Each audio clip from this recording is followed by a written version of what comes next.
وأوفوا بعهد الله إذا عاهدتم ولا تنقضوا الأيمان بعد توكيدها وقد جعلتم الله عليكم كفيلا إن الله يعلم ما تفعلون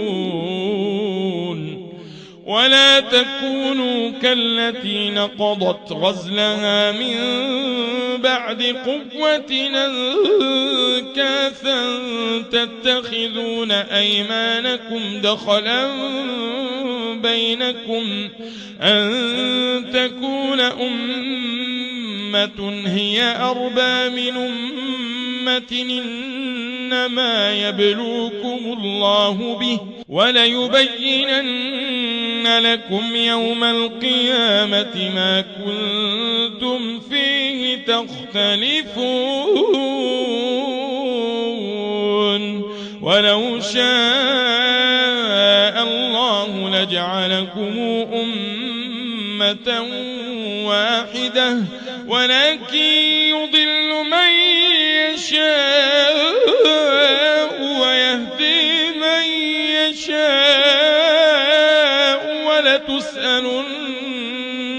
ولتسألن عما كنتم تعملون ولا تتخذوا أيمانكم دخلا بينكم فتزل قدم بعد ثبوتها وتذوقوا السوء بما صددتم عن سبيل الله ولكم عذاب عظيم ولا تشتروا بعهد الله ثمنا قليلا إنما عند الله خير لكم إن كنتم تعلمون ما عندكم ينفد وما عند الله باق وليجزين الذين صبروا أجرهم بأحسن ما كانوا يعملون من عمل صالحا من ذكر أو أنثى وهو مؤمن فلنحيينه حياة طيبة ولنجزينهم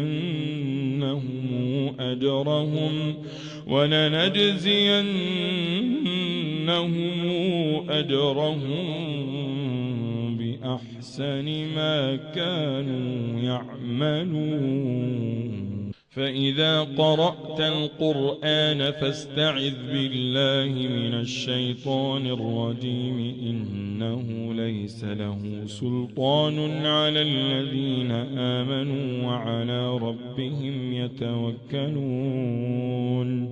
إنما سلطانه على الذين يتولونه والذين هم به مشركون وإذا بدلنا آية مكان آية والله أعلم بما ينزل قالوا إنما أنت مفتر بل أكثرهم لا يعلمون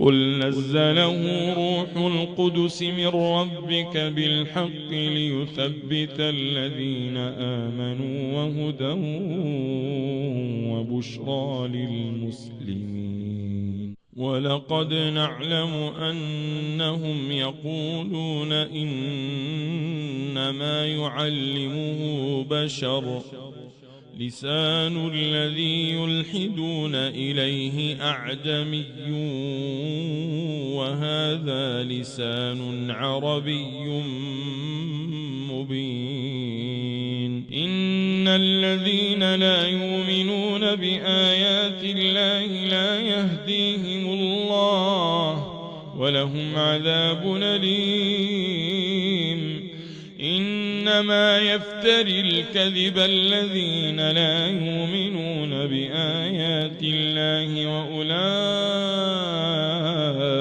أولئك هم الكاذبون. من كفر بالله من بعد إيمانه إلا من أكره وقلبه مطمئن بالإيمان، ولكن من شرح بالكفر صدرا فعليهم غضب من الله ولهم عذاب عظيم. ذلك بأنه مستحب الحياة الدنيا على الآخرة وأن الله لا يهدي القوم الكافرين. أولئك الذين طبع الله على قلوبهم وسمعهم وأبصارهم وأولئك هم الغافلون. لا جرم أنهم في الآخرة هم الخاسرون. ثم إن ربك للذين هاجروا من بعد ما فتنوا ثم جاهدوا وصبروا إن ربك من بعدها لغفور رحيم. يوم تاتي كل نفس تجادل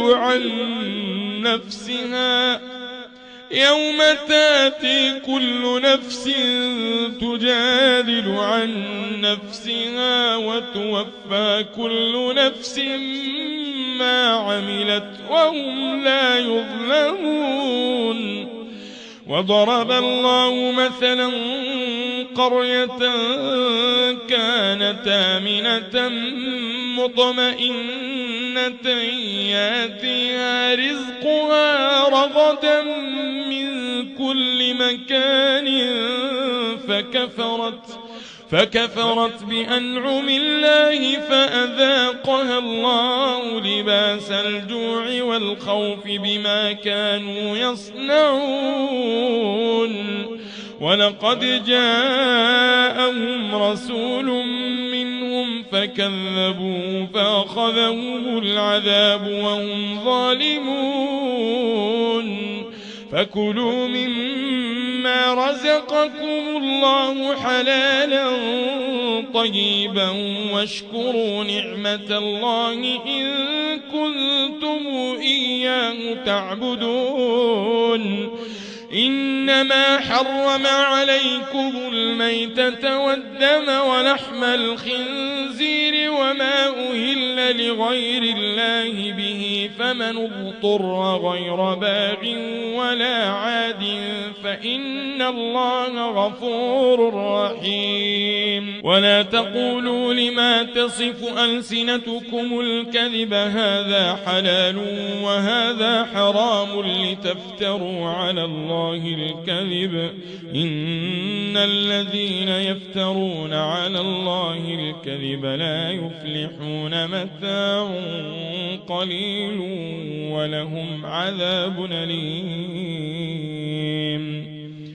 وعلى الذين هادوا حرمنا ما قصصنا عليك من قبل وما ظلمناهم ولكن كانوا أنفسهم يظلمون. ثم إن ربك للذين عملوا السوء بجهالة ثم تابوا من بعد ذلك وأصلحوا إن ربك من بعدها لغفور رحيم. إن إبراهيم كان أمة قانتا لله حنيفا ولم يك من المشركين شاكرا لأنعمه اجتباه وهداه إلى صراط مستقيم وآتيناه في الدنيا حسنة وإنه في الآخرة لمن الصالحين. ثم أوحينا إليك أن اتبع ملة إبراهيم حنيفا من المشركين إنما جعل السبت على الذين اختلفوا فيه وإن ربك ليحكم بينهم يوم القيامة فيما كانوا فيه يختلفون ادع إلى سبيل ربك بالحكمة والموعظة الحسنة وجادلهم بالتي هي أحسن إن ربك هو أعلم بمن ضل عن سبيله وهو أعلم بالمهتدين وإن عاقبتم فعاقبوا بمثل ما عوقبتم به ولئن صبرتم لهو خير للصابرين واصبر وما صبرك إلا بالله ولا تحزن عليهم ولا تك في ضيق مما يمكرون إن الله مع الذين اتقوا والذين هم محسنون.